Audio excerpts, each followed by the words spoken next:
অসম চৰকাৰে কেউট জনগোষ্ঠীক অনুসূচিত জাতি অন্তৰ্ভুক্তৰ কাৰণে শেহতীয়াকৈ যি ধৰণৰ পদ্ধতি আৰম্ভ কৰিছে, প্ৰক্ৰিয়া আৰম্ভ কৰিছে আৰু অসম চৰকাৰৰ কেবিনেট পৰ্যায়ৰ মন্ত্ৰীসকলে ৰঞ্জিত দাস ডাঙৰীয়া আৰু বিজয় ডাঙৰীয়াই বাৰে বাৰে এই কথাটো কৈ আছে আৰু সামাজিক ন্যায় আৰু সবলীকৰণ বিভাগে এই সম্পৰ্কত এটা ফাইল ৰেডি কৰিছে বা পদ্ধতি আৰম্ভ কৰিছে।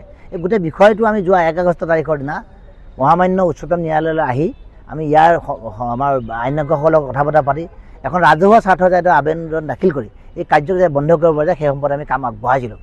আৰু আজি পুনৰ আকৌ আমাৰ মহামান্য উচ্চতম ন্যায়ালয়ৰ আমাৰ আইনজ্ঞসকলে মাতিছিলে।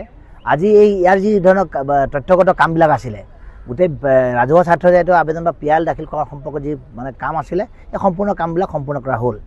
কিন্তু এটা কথা লক্ষণীয় যে আমি এটা কথা ইতিমধ্যে উমান পাইছোঁ যে 1996 চনত তেতিয়াৰ মুখ্যমন্ত্ৰী আমাৰ হিতেশ শইকীয়া ডাঙৰীয়ায়ো কোচ আদিবাসীসকলক অনুসূচিত জনজাতিভুক্তকৰণৰ বাবে এক পদ্ধতি আৰম্ভ কৰিছিলে আৰু তাৰ বিৰুদ্ধে ঠিক অনুৰূপ ধৰণে ৰাজহুৱা স্বাৰ্থজড়িত আবেদনত PIL দাখিল হৈছিলে গুৱাহাটী উচ্চ ন্যায়ালয় আৰু পৰৱৰ্তী সময়ত উচ্চ ন্যায়ালয়ৰ নিৰ্দেশক্ৰমে এই সিদ্ধান্ত বাতিল কৰা হৈছিলে।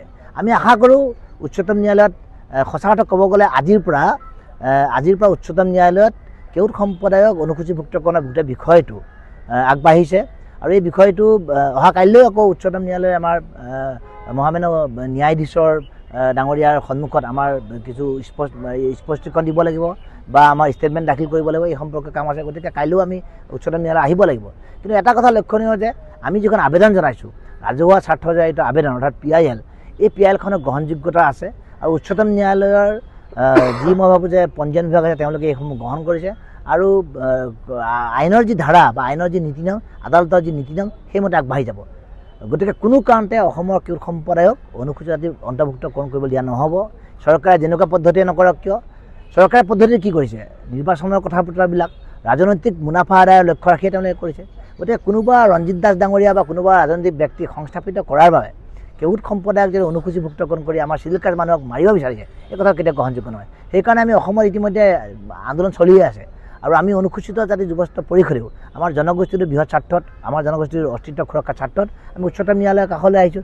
আইনে নিজৰ বাটত গতি কৰিব। গতিকে মই ভাবোঁ যে আহি থকা দিনত অসম চৰকাৰেও বিচাৰ বিবেচনা কৰিব আৰু উচ্চতম ন্যায়ালয়ে নিৰ্দিষ্ট সময়ত গৈ পেলাই মই ভাবোঁ যে আইনৰ পক্ষত ইয়াৰ বিচাৰ বিবেচনা কৰিব বা ৰায়দান আগবঢ়াব।